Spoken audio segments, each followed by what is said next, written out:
Assalamualaikum para cuy, yang malam minggu cuma rebahan. Gimana kabarnya? Baik kan? Kembali lagi di paket malam minggu. Segmen yang khusus buat kalian. Hari ini kita bakal bahas film yang nyampur antara dongeng, romansa. Kisah tentang seorang pria kesepian yang ketemu putri duyung, tapi bukan di laut, melainkan di pinggir kota Paris. Bukan cuma hatinya yang berdebar, tapi nyawanya juga terancam. Soalnya, konon putri duyung ini punya kemampuan bikin cowok jatuh cinta sampai jantungnya meledak. Baiklah, kalau begitu, langsung aja ke kisahnya.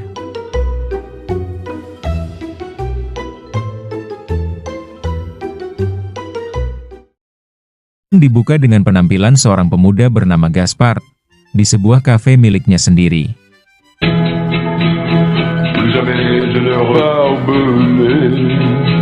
Merci.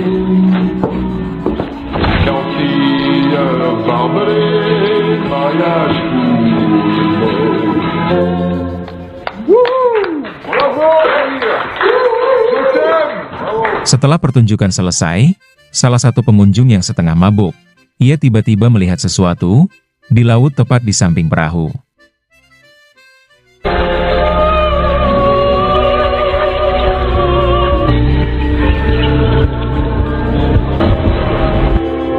Berpindah fokus, setelah kafe tutup, Gaspard dihampiri oleh bapaknya Gaspard. Bapaknya berkata bahwa kafe ini sudah ditawar oleh seseorang besok pagi. Mendengar kabar buruk itu, Gaspard enggan menjualnya karena banyak kenangan bersama keluarganya. Tapi mau dikata apa, kondisi mereka lagi sulit dan pengunjung makin sedikit.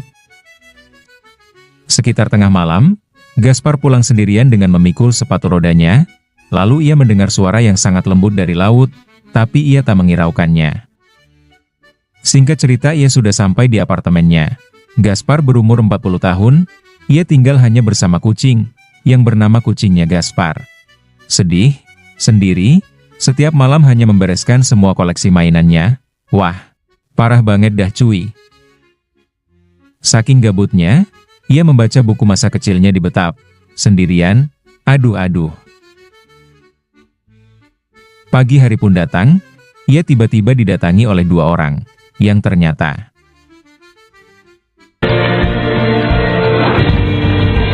ia mendapatkan kabar bahwa kafenya sudah dijual. Bapaknya pun beralasan, mereka sudah tak bisa untuk menjalankan bisnis ini lagi.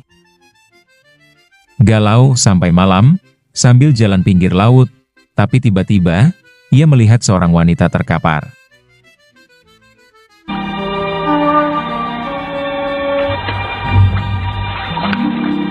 Yang ternyata itu adalah wanita setengah ikan, yang kita kenal sebagai putri duyung.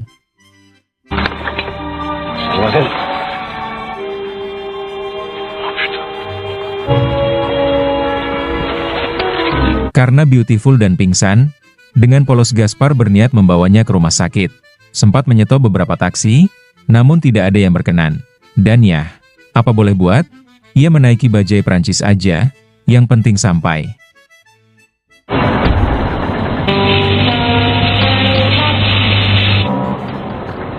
Saat ia sampai, kebetulan ada seorang dokter yang lagi ngebaks di depan. Tanpa memperdulikannya, ia langsung masuk untuk mendaftarkannya agar bisa ditangani.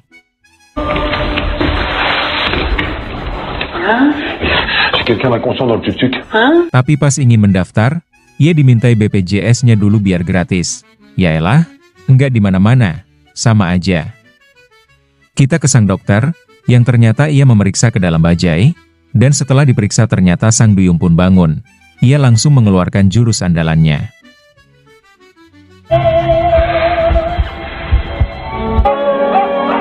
Seketika ia terkena jurus, sang duyung, si dokter merasakan sakit di dadanya. Gaspard yang mendengar sang duyung sedang mengeluarkan jurusnya, ia langsung buru-buru cabut dari situ.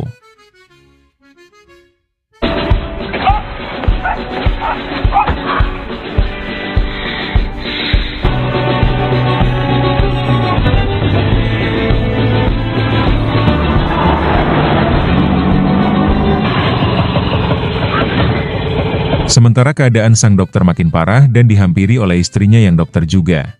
Ia berkata, ia baru saja melihat putri duyung di depan rumah sakit. Jelas itu tak membuat percaya, tapi tiba-tiba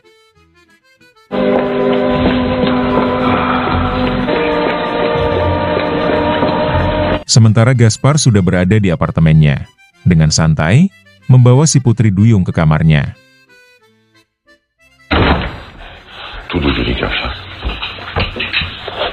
Ia membaringkannya ke bak kamar mandi, dan memberikannya baju, dan itu menjadikan kita semua tak bisa melihat ukuran fullnya.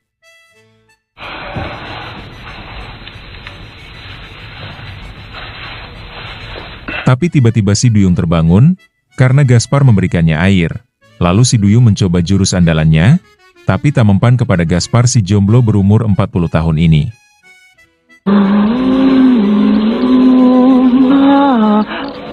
Hello?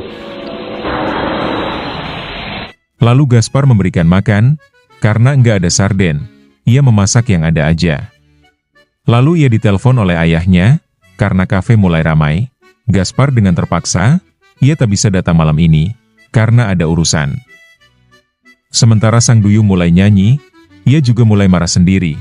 Pokoknya stres dah. Tak lama Gaspar pun datang, sambil membawa makanan. Lalu ia tak sengaja melihat ada luka di kaki si Duyung. Tanpa ragu ia mengobatinya. Ibu, I'm good with animals. No. Attendez, tu calmes. Oh. Merasa terancam, sang Duyung mengeluarkan semua power suaranya. Tapi tak berefek apa-apa ke Gaspar. Ngeri benar.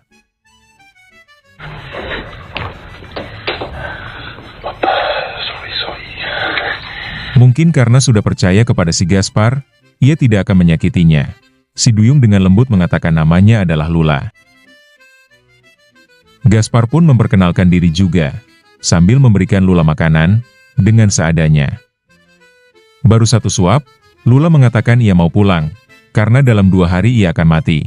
Mendengar itu Gaspar pun mencoba menolak, karena lukanya belum sembuh, kan masih 2 hari.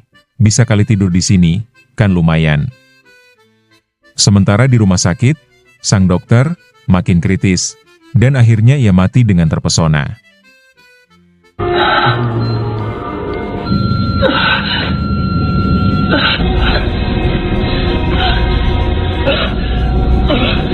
Kita ke Lula, yang sendirian di bak. Ia tampak ketakutan karena ada suara ambulan lewat. Ia tak terbiasa, karena di dalam laut enggak ada beginian.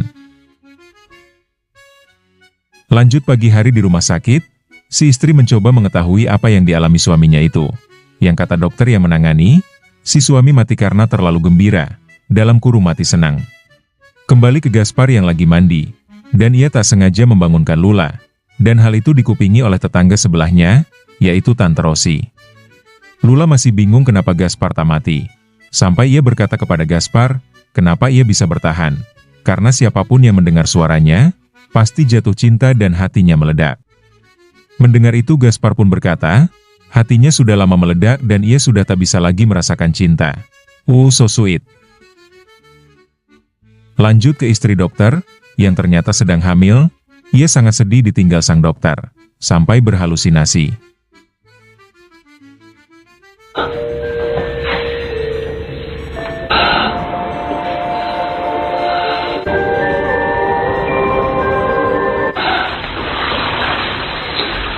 Lalu sang istri dokter bertanya ke resepsionis rumah sakit, ia ingin mencari siapa yang datang ke rumah sakit ini sebelum suaminya mati. Sang resepsionis memberikan buku Gaspar yang ketinggalan tadi malam. Kembali ke Gaspar, ia membawakan TV 4 inci, dan ia menyetel film tentang Putri Duyung, karena ia ingin pergi ke kafe, agar si Lula tak bernyanyi, kalau bernyanyi satu apartemen meninggal semua.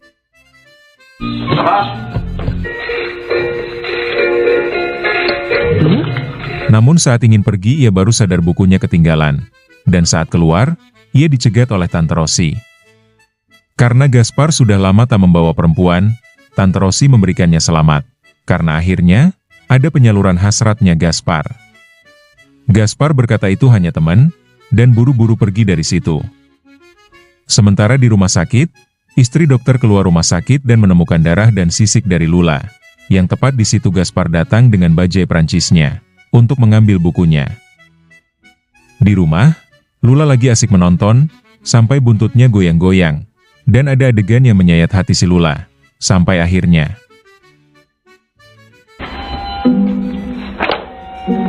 Tante Rosi menemui Lula, Ia berpikir Lula lagi cosplay. Ia memperkenalkan diri, ia adalah tetangga Gaspar, dan senang akhirnya ada wanita yang menemani Gaspar. Sambil ngemilin sabun, Lula hanya mendengarkannya. Tante Rosi juga menceritakan tentang Gaspar dan kafe milik keluarganya. Dulu nenek Gaspar yang bernama Sylvia Snow mendirikan kafe di tahun 40-an. Bar itu terkenal sekali waktu itu. Sebelum neneknya Gaspar meninggal, ia memberikan sebuah buku kepada Gaspar, dan Gaspar menjaganya sampai sekarang. Setelah itu Tante Rosi pun pamit.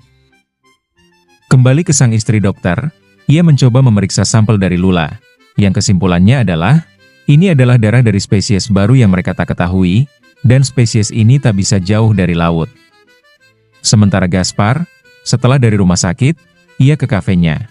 Ia curhat kepada sang ayah, bahwa sudah kehilangan buku neneknya.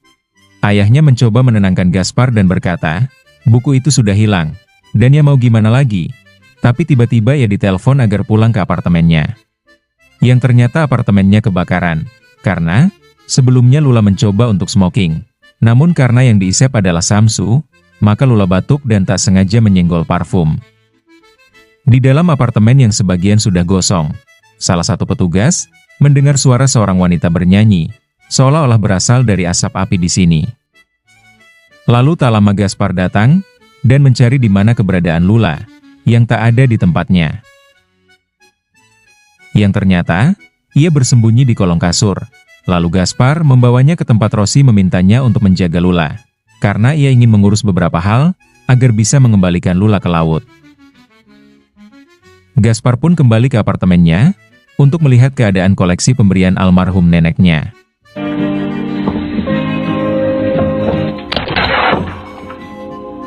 Lalu ia kembali menemui Lula, dengan sadar Lula meminta maaf, karena gara-gara ia mencoba smoking samsu, malah jadi kebakaran.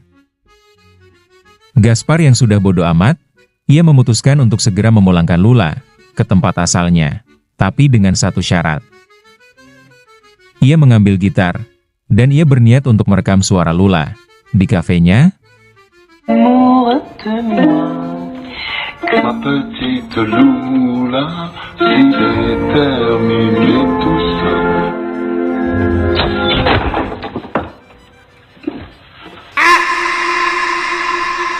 Sementara di rumah sakit, sang polisi yang tadi ke apartemen Gaspar sudah tumbang, dan di situ ada sang istri dokter yang menginterogasinya, dan akhirnya tahu di mana keberadaan Lula. Dia ingin sekali merayakan perpisahan ini, dan keinginan itu disupport oleh Tante Rosi dengan membawakannya baju pesta untuk mereka.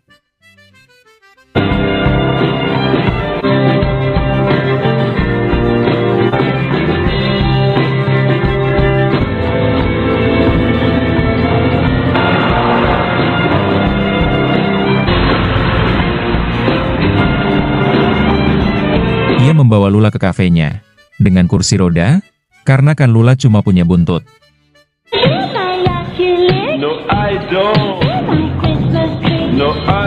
Di dalam, keadaan kafe sedang ramai, Gaspar tanpa malu, memperkenalkan Lula kepada sang bapak. Malam ini mereka berdua makan bersama, dengan asik, dan Gaspar sempat meminta Lula bernyanyi. Lula yang mendengar itu pun, tak mau, karena satu kafe bisa mati semua. Bahaya men. Sementara si istri dokter, mulai sampai di kafe Gaspar, dan akan menciduk si Lula. Di dalam, dengan bergelimpangan cinta dan penuh keromantisan, Lula sepertinya bahagia hidup di darat.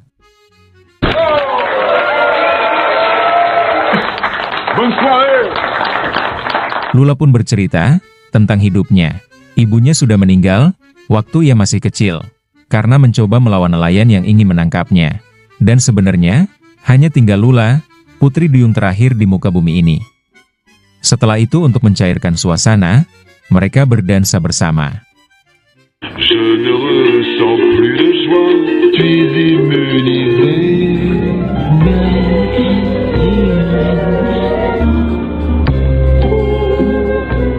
Lalu tibalah istri dokter, namun ia tak menyadari bahwa Lula sudah dibawa pergi untuk berjalan-jalan.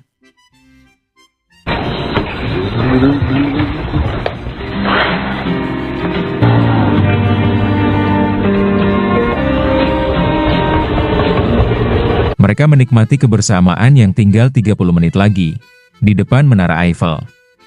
Lalu, Gaspar membawanya ke sebuah kolam besar, agar Lula bisa berenang with ikan-ikan. Gaspar pun ikut bersamanya.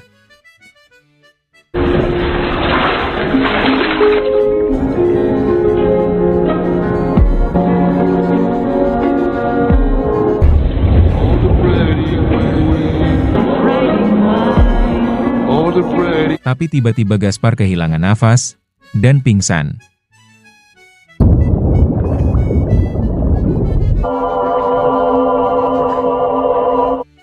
Setelah Gaspar sadar, mereka buru-buru kembali ke laut, karena sudah melewati tengah malam.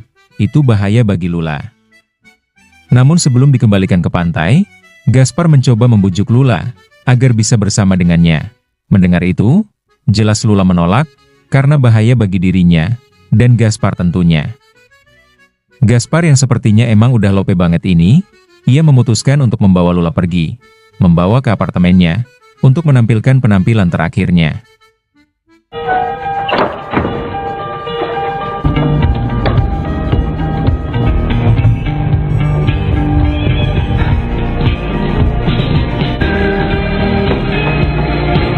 Tapi di tengah penampilannya, Lula meminta untuk dibelikan ikan. Karena ia lapar. Gaspar, yang emang udah bucin, ia langsung buru-buru membelikannya. Setelah ditinggal Gaspar, ia memanggil Rosi, ia meminta tolong untuk membantunya melarikan diri. Singkatnya Gaspar pun kembali, ia mendapati Lula hilang, dan malah bertemu dengan istri dokter. Wah, itu membuat Gaspar marah, dan akhirnya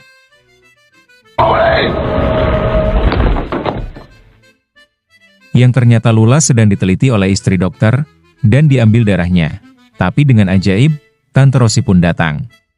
Lalu Tante Rosi mencoba mengkelabuhi si istri dokter yang sedang bicara dengan Lula, dengan mengatakan, ada pasien yang membutuhkan penanganannya.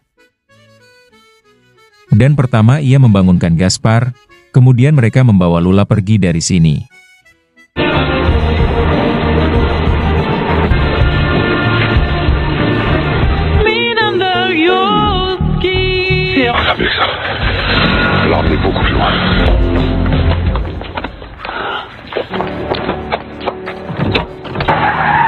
Karena nosnya habis, Gaspar dengan kecepatan seadanya, ia kabur membawa Lula. Namun karena karbu gede, bensin si Baje pun habis, ia membelinya dulu, dan terlihat Gaspar masih sempoyongan. Namun tetap kuat untuk mai lopenya. Sementara si istri dokter terus mengejar Gaspar, yang sudah sampai di sisi lain pantai yang kosong dan tenang. Ia membawa Lula, untuk dikembalikan ke tempat di mana ia seharusnya berada.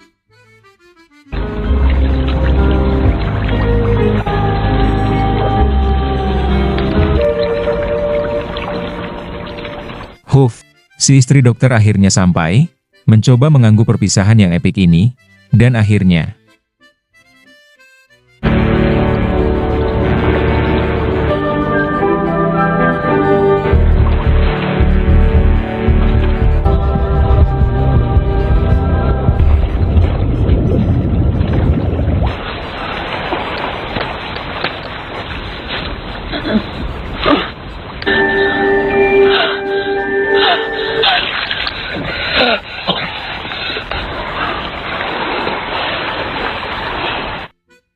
setelah semua yang terjadi kepada Gaspar, ia sedih dan kesepian. Lalu ia mengumpulkan mutiara yang berasal dari tangisan Lula. Ia membeli kapal ayahnya sendiri, dan memutuskan untuk berlayar, mencari Lula sampai akhir hayatnya.